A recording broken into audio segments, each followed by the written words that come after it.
Assalamualaikum warahmatullahi wabarakatuh. Alhamdulillahilladzi arsala rasulahu bil huda wa dinil haqqi liyudhhirahu 'alad dini kullihi walau karihal kafirun. Asyhadu an la ilaha illallah wahdahu la syarika lah wa asyhadu anna sayyidana wa nabiyyana Muhammadan abduhu wa rasuluh. Alhamdulillah, puji syukur kehadirat Allah Subhanahu wa taala atas segala limpahan rahmatnya. Pada kesempatan pagi hari ini masih bisa diberi kesempatan untuk sama-sama melanjutkan pelajaran bahasa Arab kita. Pada pagi hari ini kita masih mencoba untuk membahas tentang beberapa jabatan kata yang dia harus dibaca ropa. Pada pertemuan sebelumnya kita sudah membahas tentang mubtada dan khobar. Nah, pada kesempatan pagi ini kita lanjut dengan jabatan kata yang dibaca ropa, yaitu naibul fa'il. Jadi yang dimaksud naibul fa'il ini artinya adalah kalimat di mana subjek atau fa'il itu dihilangkan kemudian diganti oleh objek tadi, kemudian dia menjadi pengganti subjek. Nah, kenapa kemudian ada naibul fa'il di sini? Ya karena bentuk kalimat itu adalah bentuk kalimat fi'il, tetapi pada kata kerja atau fi'ilnya itu digunakan kata kerja yang dia dipasifkan. Nah, ada beberapa contoh ya, misalnya kalau kita lihat di sini, misalnya di dalam contoh yang pertama ini, kutiba alaikumus syiyam. Ya, kutiba alaikumus syiyam. Nah, asal katanya itu adalah kataballahu alaikumus syiyama. Jadi asal muasal kalimat ini, fiilnya itu kataba itu dia bentuknya aktif ya. Ya, kemudian Allah itu adalah sebagai subjeknya, kemudian objeknya adalah siam, puasa. Nah, kemudian dan ini Allah itu dalam kalimat itu sebagai subjek tentu dengan i'rab ropa ya. Kemudian siam itu sebagai objek atau maf'ul. Kemudian dia diberi i'rab nasab.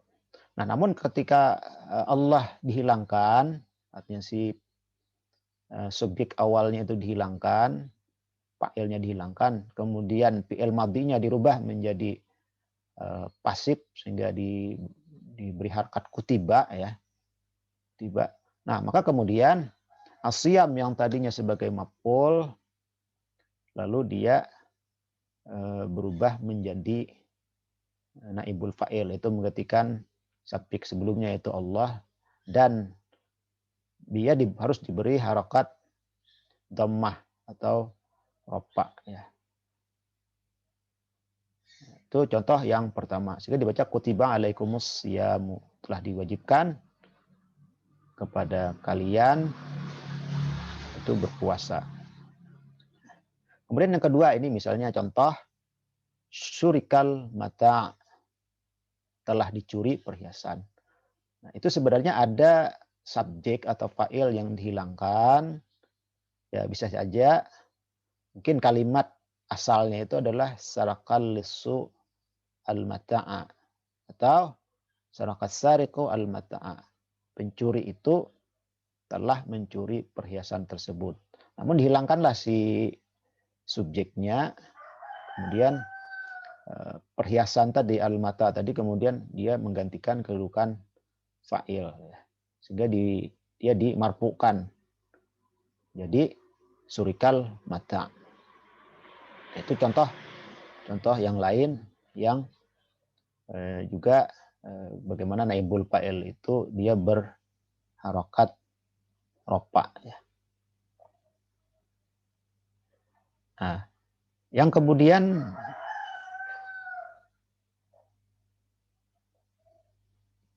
lanjut ke apa saja yang juga dibaca ropa ya. Nah, pada kedudukan kalimat yang dia mubtada khobar ya, itu antara mubtada dengan khobar itu selalu berharokat ropa ya. Jadi harokat mubtada itu ropa atau marfu, kemudian khabarnya juga marfu.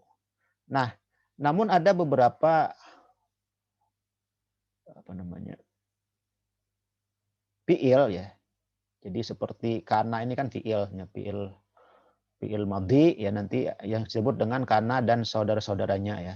Jadi kana ini dia fiil, nanti kadang dia bisa berbentuk mudhari, kana yakunu ya. Dan dia ditasrif ya, tasrif logawi. Nah, kemudian yang lain ada sara, zalla, itu juga nanti. Nah, kedudukan kana dan saudara-saudaranya ini kemudian dia dapat merubah atau istilahnya merusak susunan mubtada khobar ya. Jadi yang tadinya mubtada khobar itu sama-sama marfu, namun karena kana dan saudara-saudaranya ini masuk ke dalam susunan kalimat mubtada khobar, maka dia akan merubah khobarnya.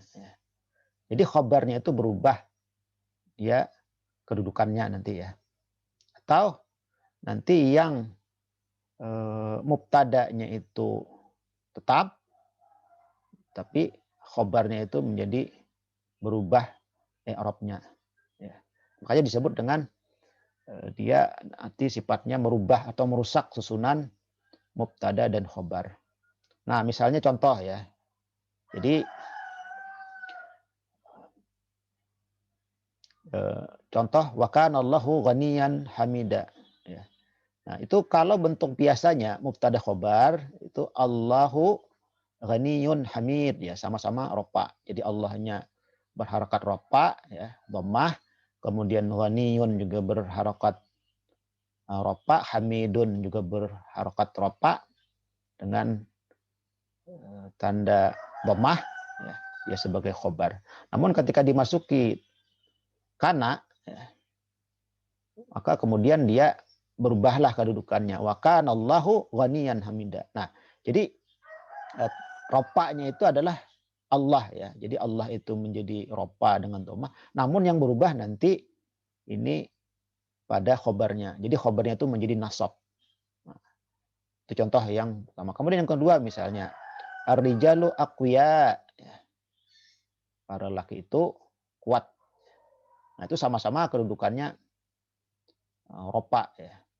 Jadi ar-rijalu itu juga dengan harkat ropa. Kenapa dibaca harokatnya dengan bentuk dhammah? Kenapa kemudian dhammah? Karena dia adalah merupakan isim atau jamak taksir ya, isim jamak taksir, kata benda jamak taksir.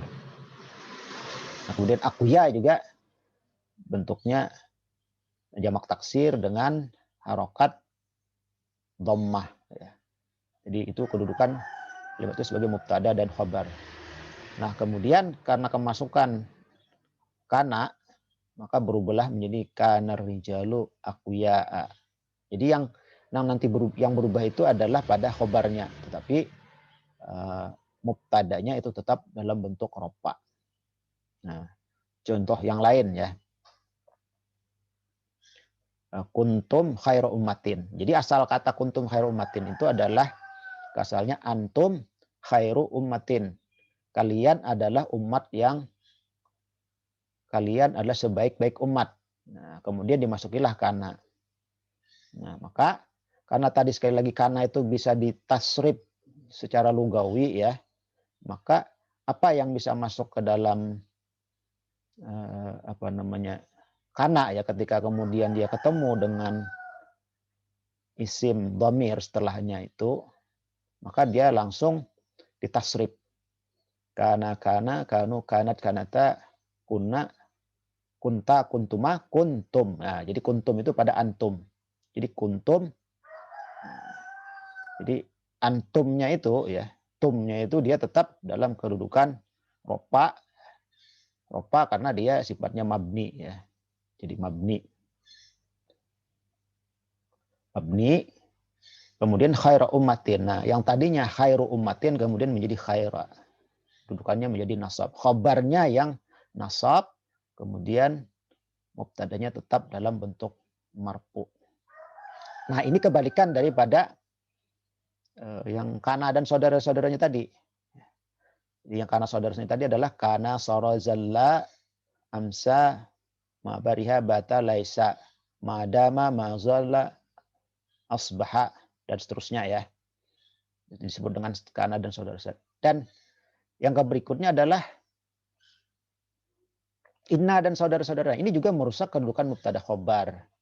Cuma bedanya adalah kalau yang tadinya karena itu mubtadanya tetap dalam kedudukan marfu, kemudian khabarnya menjadi mansub atau nasab. Namun sebaliknya inna dan saudara-saudaranya ini dia yang menjadi marfu'nya itu pada khabarnya, sedangkan mubtadanya menjadi nasab. Nah ini contoh. Kembali contoh yang tadi ya. Ini kebalikan, ini perlu diingat. Jadi antara kana dan saudara-saudaranya dan inna beserta saudaranya ini nanti sifatnya kebalikan. Jadi kalau innallaha ghaniyun hamid. Ya. Karena innanya ini yang merusak mubtada. Jadi mubtadanya itu menjadi mansub, kemudian khobarnya tetap dalam keadaan marfu. Nah, jadi sebaliknya kan. Karena kalau tadi kanallahu ghaniyan hamida. Sedangkan di sini innallaha ghaniyun hamid. Ya. Jadi ini kebalikannya. Contoh lagi innar rijala aqwiya'u. Nah, jadi yang marfu itu berarti yang khobarnya. Kalau dimasuki oleh inna beserta saudara-saudaranya.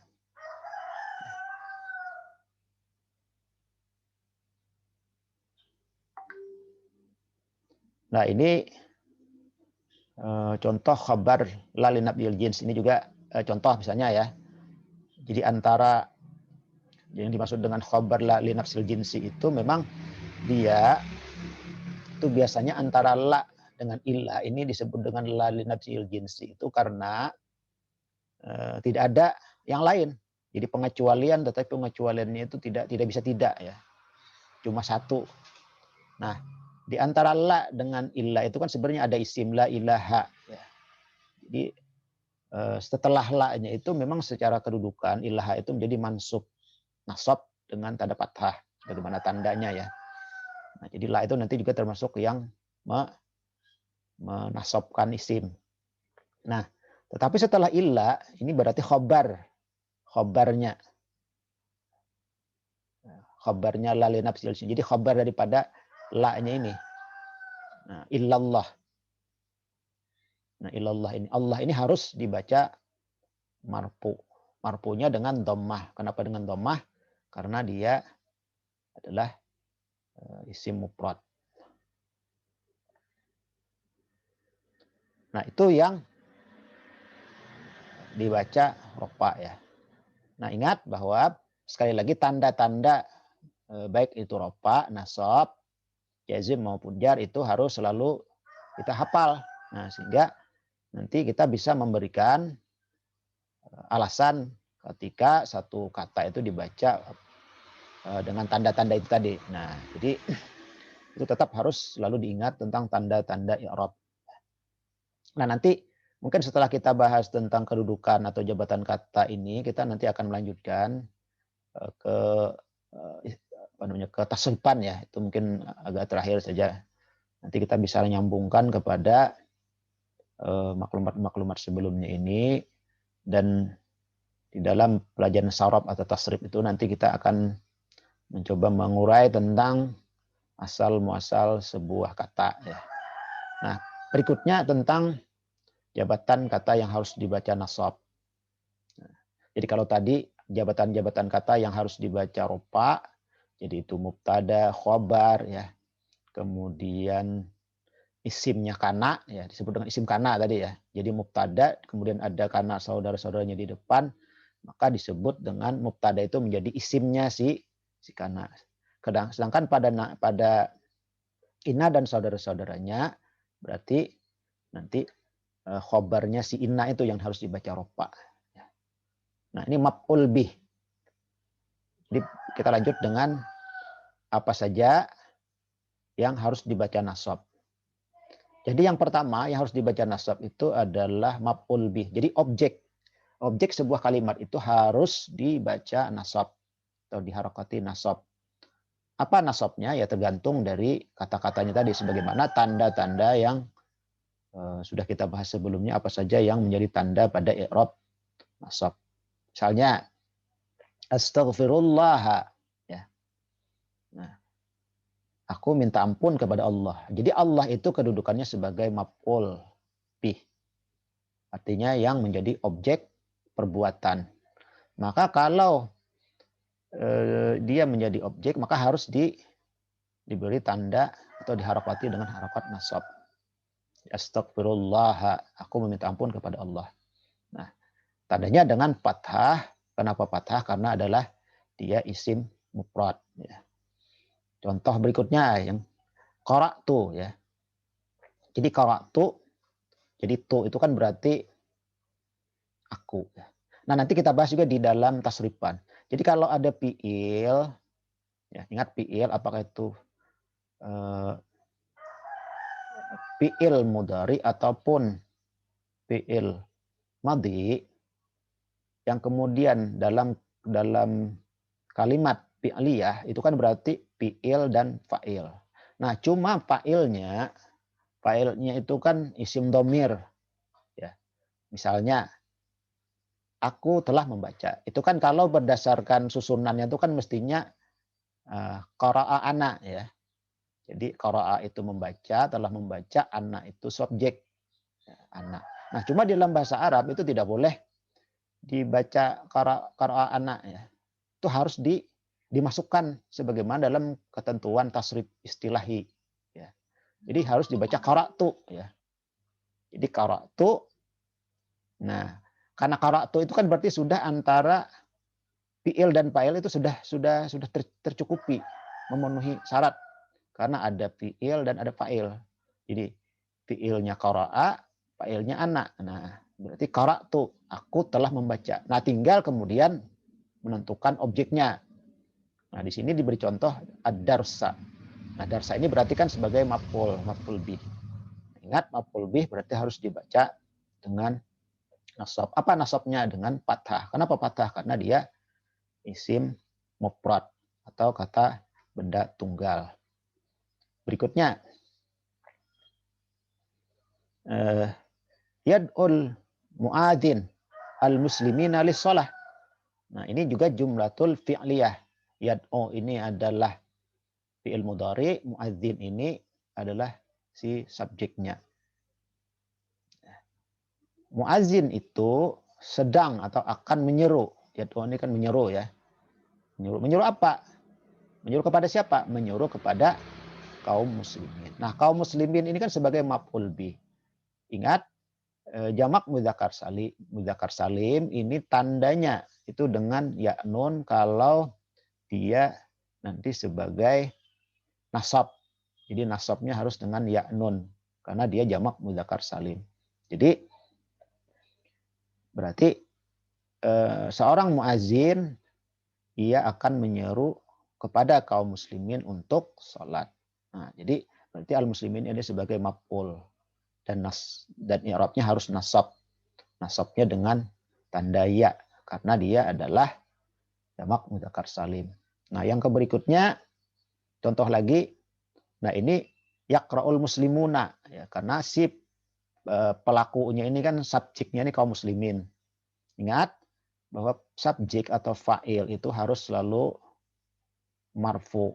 Marfunya dengan waw, nun. Ya. Yaqra'ul muslimuna, kaum muslimin akan membaca atau sedang membaca. Apa yang dibaca? Nah, objeknya berarti Al-Quran.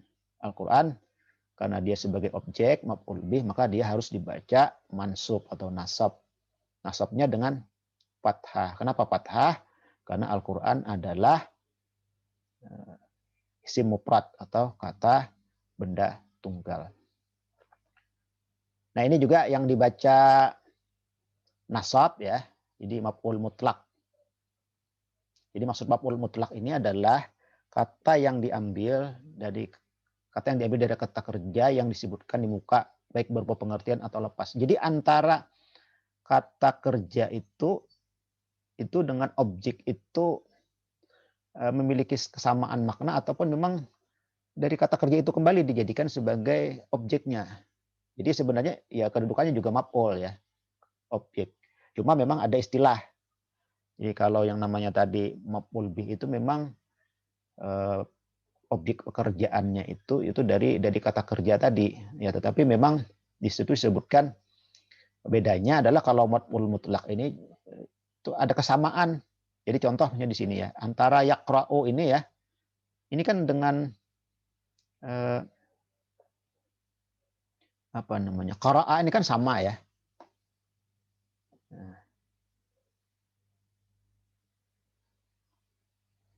Nah, atau dengan kata lain kiraatannya ini dah. Ini kiraatannya ini ya. Yang ini yang kiraatan hasanatannya ini. Jadi semacam memutlakkan itu penekanan. Nah, jadi kemudian yang dijadikan sebagai maf'ul mutlak ini isim masdar. Nanti dalam tasrifan itu ada namanya isim masdar. Misalnya kan qara'a yaqra'u qira'atan. Ya, qara'a yaqra'u qira'atan. Jadi timbangan apa namanya? Timbangan nomor 3 ya. Jadi timbangan istilahi ya, kalau ke kiri itu kan istilahi, nanti kita akan masuk ke tasrifan ya. Nah, di situ dikatakan yaqra'ul muslimun al-Qur'ana qira'atan hasanatan. Jadi kaum muslimin membaca Al-Qur'an itu dengan bacaan yang baik. Nah, jadi antara qira'atan itu dengan yaqra' ini kan memiliki kesamaan akar kata ya. Ataupun nanti semakna. Nah, jadi maksudnya antara yaqra'u ini misalnya antara kata fi'ilnya ini ada kesamaan makna. Nah, contoh berikutnya aktubud darsa. Ini fi'il mudhari dengan domir ana. Nah, nanti juga begitu ya.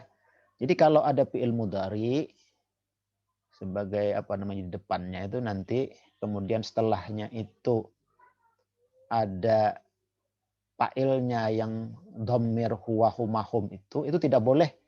Misalnya yaktubu anak tidak boleh ya, yaktubu anak. Jadi fi'il mudhari kemudian ada domir itu tidak boleh begitu. Jadi dia harus masuk ke dalam tasrifan lugawi. Makanya kemudian menjadi aktubu.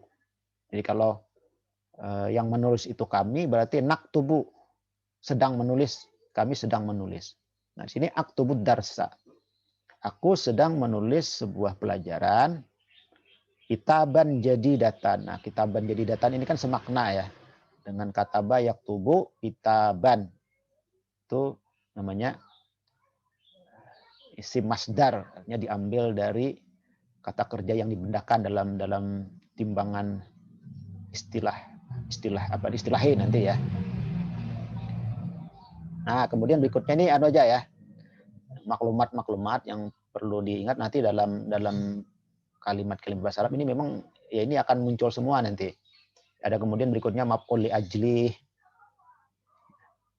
Misalnya sebab ya, maf'ul li ajli itu maksudnya adalah yang menerangkan sebab dilakukan pekerjaan.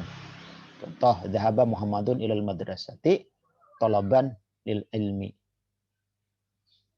Muhammad telah pergi ke sekolah talaban karena untuk menuntut lil ilmi, untuk menuntut ilmu. Jadi ini semacam sebab dilakukannya pekerjaan si dhahaba tadi ya. Dhahaba tadi pekerjaannya kan berangkat ke sekolah. Muhammad ini berangkat ke sekolah, tapi alasannya atau sebab dia berangkat ke sekolah itu adalah untuk menuntut ilmu. Nah, jadi begitulah nanti dalam kalimat bahasa Arab itu kan sebenarnya kalau kalimat sederhana itu kan misalnya dhahaba Muhammadun ilal madrasah, ini kan kalimat sederhana. Artinya kalimat ini sudah terkategori mufidah, memberikan faedah, bisa dipahami oleh pihak yang mendengarkannya atau kalau lawan yang diajak berbicara. Nah, namun memang dalam kalimat itu kan ada macam-macam tambahan nanti berikutnya. Disinilah maka dalam contoh ini alasan kenapa sih Muhammad itu berangkat ke sekolah untuk belajar atau menuntut ilmu. Contoh lain, ja'al ustadzu tasji'an litalamis. Nah, maka telah datang.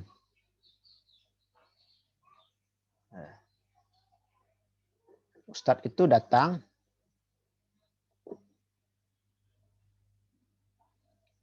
Jadi ja'a itu kan fi'il madhi ya.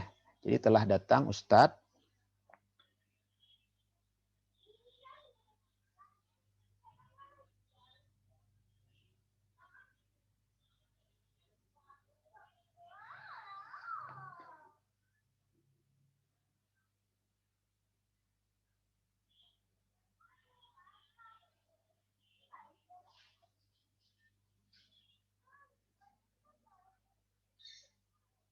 Nah,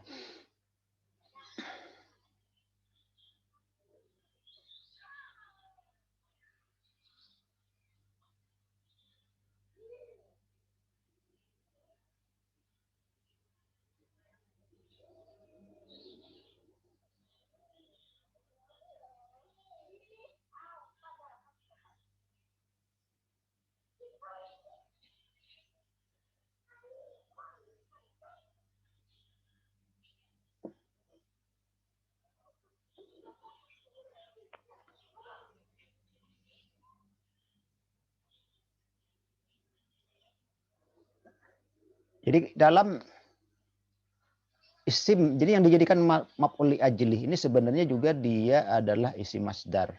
Ya, jadi baik itu ya tadi seperti tolaban dan tasjian ini sama-sama dia adalah merupakan isim masdar. Ya. Di dalam timbangan sorob itu nanti dia sebagai isim masdar. Jadi dia dinasabkan dengan tadi fathah. Nah, yang juga nanti dibaca nasab itu adalah maf'ul fi zorab ya, zorab makan dan zorab zaman, keterangan tempat ataupun keterangan waktu. Itu disebut juga maf'ul fi.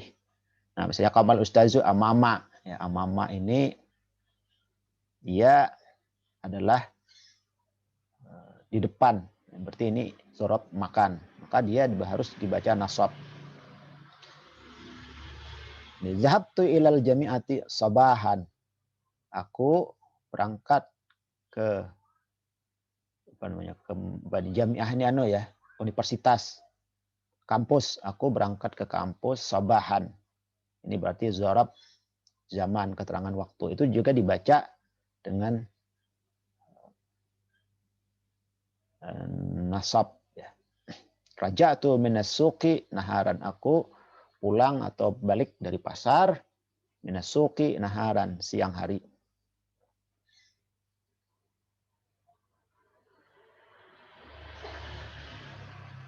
Nah, ini yang dibaca nasab ya. Jadi inna tadi ya, kembali sebagaimana contoh-contoh di atas, maka sebagaimana tadi dikatakan adalah kebalikan, sebenarnya dia kebalikan dari marfu tadi ya. Jadi di sini yang menjadi penekanannya itu selalu dibaca nasab itu ketika jatuh setelah inna dan saudara-saudaranya. Ingat, setelah inna ini dia isim ya.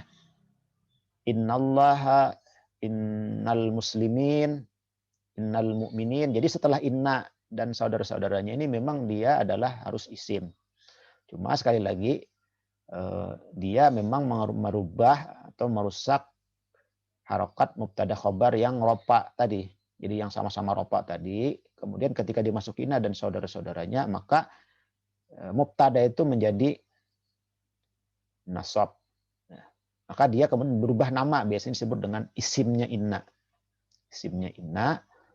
Jadi innallaha, asalnya Allahu ghaniyun hamid, kemudian innallaha. Nah, Allah menjadi isimnya inna. Sedangkan ghaniyun hamid ini menjadi khobarnya inna. Ini nama. Kemudian innal mu'minina mudarrisani. Munaini ya, ini dua orang. Wan, ini al mu'minaini. Jadi dua orang mukmin itu sungguh dua orang mukmin itu mudarrisani, dua orang guru ya. Jadi dia dua orang guru. Al mu'minaini ini adalah dia sebagai isimnya inna, dan mudarrisani ini adalah sebagai khobarnya inna. Jadi yang isimnya inna ini dia kedudukannya nasab, ya nasabnya dilihat. Kalau di sini kan karena jamak musanna, bukan jamak ya, ini musanna 2 orang, maka ingat harus pakai ya nun, bukan alif nun. Nah, sedangkan di sini khobarnya ini karena dia marfu maka pakai alif nun. Karena isim tasniyah. Innar rijala, ar-rijala ini sebagai isimnya inna, akuya sebagai khobar.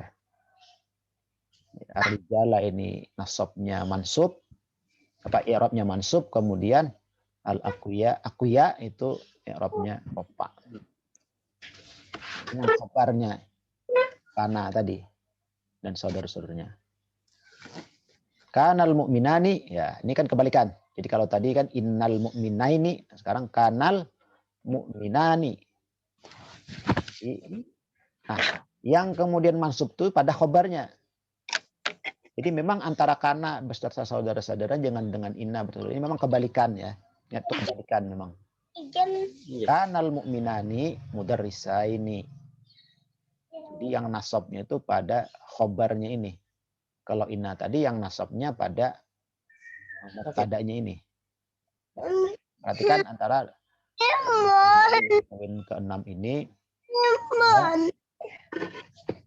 adalah ini ada lagi yang lain ya selain kana beserta saudara-saudaranya ataupun inna beserta saudaranya. Itu disebut dengan kana dan saudara-saudaranya atau inna dan saudara-saudaranya itu juga sering ada yang menyebut dengan istilah nawasih. Itu ada istilah nawasih, maksudnya yang merusak.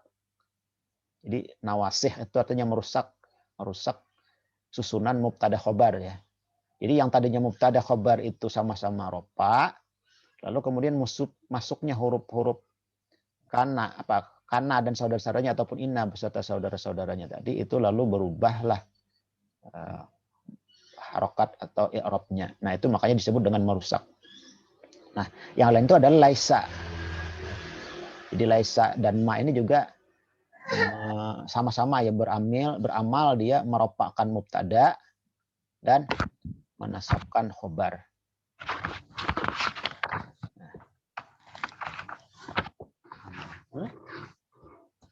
Jadi kalau kana beserta saudaranya itu tarfa'ul mawatan sibul khabara. Jadi kana beserta saudara-saudaranya itu dia merapakkan pada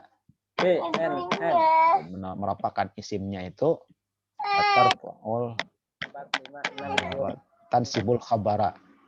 Dia menasabkan khabar. Tetapi kalau inna beserta saudara-saudaranya tansibul isma wa tarfa'ul khabara.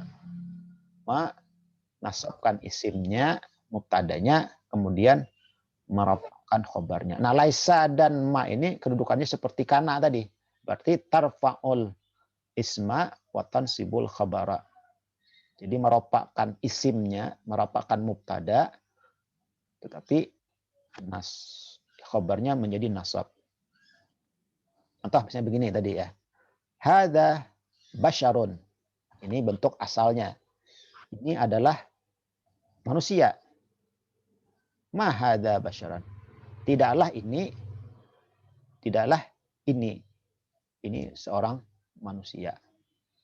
Alaihissallahu yahkamil hakimin. Alaihissallahu biahkamil hakimin. Bukankah Allah yang seadil-adilnya hakim, pemutus. Ini banyak ya. Yang berikutnya hal. Hal itu maksudnya adalah keadaan. Keadaan si keterangan tentang si subjek. Ataupun tentang si maf'ul. Nah, jadi sebenarnya kalimat itu sempurna ya. Jadi si baik itu fiil, baik itu fa'il maupun yang menjadi maf'ul, objek itu sebenarnya sempurna. Tetapi maksud hal ini kan ingin menerangkan. Jadi ketika misalnya dhahaba aliyun ilal madrasati. Jadi si Ali berangkat ke sekolah. Keadaannya seperti apa? Misalnya dengan cara rakiban atau masyian. Rakiban berkendaraan misalnya, atau masyian dengan cara berjalan. Nah, jadi sebenarnya sekali lagi objek maupun subjek itu sebenarnya sudah sempurna, tetapi ingin diberi penjelasan sebagai bagaimana sebenarnya keadaan. Makanya disebut dengan hal itu kan keadaan, baik itu si subjeknya ataupun si objeknya. Nah, hal ini harus diberi i'rab nasab. Nah, misalnya zahabtu huna, aku berangkat ke sini. Sudah cukup kan? Sudah sempurna sebenarnya kalimat itu. Tetapi masih ingin menjelaskan tentang si pelakunya ini, yaitu anaknya itu, tu-nya itu ya. Bagaimana dia dalam berangkatnya itu sampai ke sininya, yaitu masyian, dalam keadaan berjalan. Umaru al-mauza. Umar telah memakan roti. Tapi rotinya bagaimana? Nah, ini objeknya berarti ingin digambarkan. Keadaannya seperti apa? Maka dikatakan maklian. Keadaannya digoreng. Waqafat as-sayyaratu baghtatan.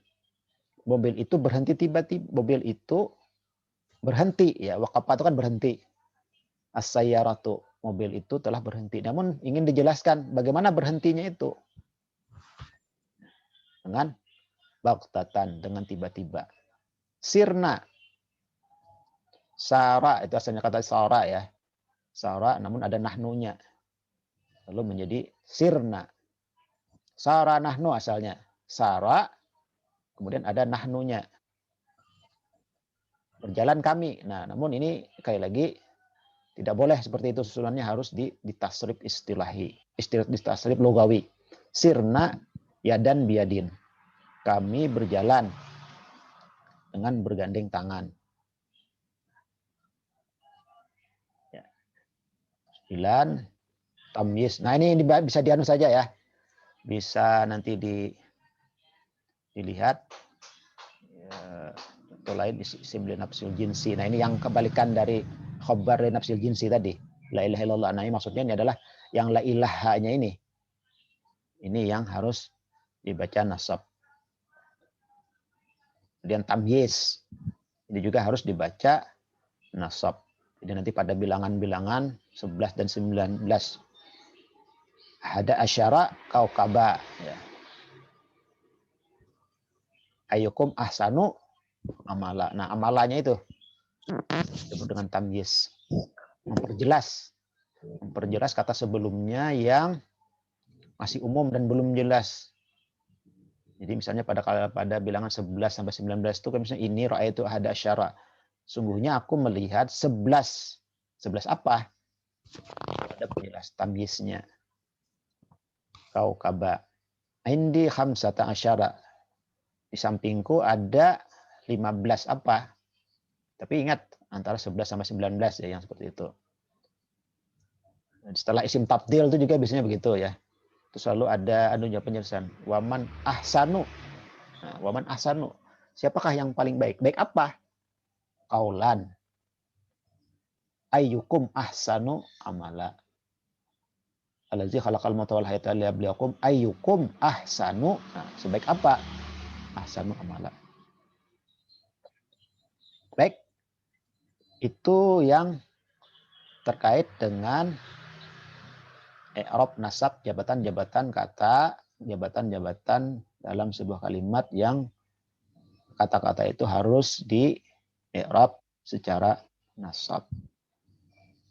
Nah, nanti akan kita lanjut ke yang jar, jazm. Jar dan jazm. Nah, ini memang kalau jar ini biasanya agak mudah ya. Asal kita itu, nah ini kadang-kadang juga sudah nyata kadang ini kalau membaca kitab kita sering masih menemukan sudah ada tanda-tanda atau kata-kata huruf ya huruf jar itu ya harus dibaca jar. Jadi huruf-huruf jar itu merupakan tanda yang pasti ya bahwa setelahnya itu harus dibaca jar atau dibaca kasrah. Nah, sampai di sini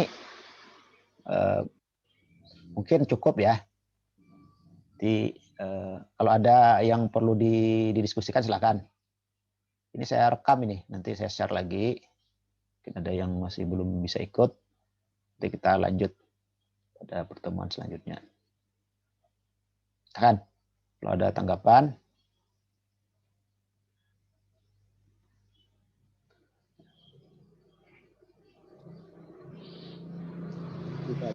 Apa perlu banyak membaca dan contohnya nih. Ada tanggapan, Ustaz? Paham? Ini Ustaz. Kalau banyak ini nih mengulang-ulang supaya bisa paham. Baik, kalau tidak kita cukupin saja ya. Nanti bisa diulang-ulang kembali ya. Ada hal-hal yang mungkin perlu penjelasan, silahkan nanti bisa di WA kita ya, di WA grup. Mudah-mudahan bisa bisa ditanggapi nanti. Demikian pelajaran pada kita pagi hari ini, mudah-mudahan ada keberkahannya, ada kebaikannya. Kita sama-sama akhiri dengan membaca doa kafaratul majelis. Astagfirullahaladzim, astagfirullahaladzim, subhanakallahumma bihamdika asyhadu an la ilaha illa anta astaghfiruka wa atubu ilaik. Hadanallahu wa iyyakum ajmain. Billahi taufiq wal hidayah wa ridha wal inayah. Wassalamualaikum warahmatullahi wabarakatuh. Waalaikumsalam warahmatullahi wabarakatuh.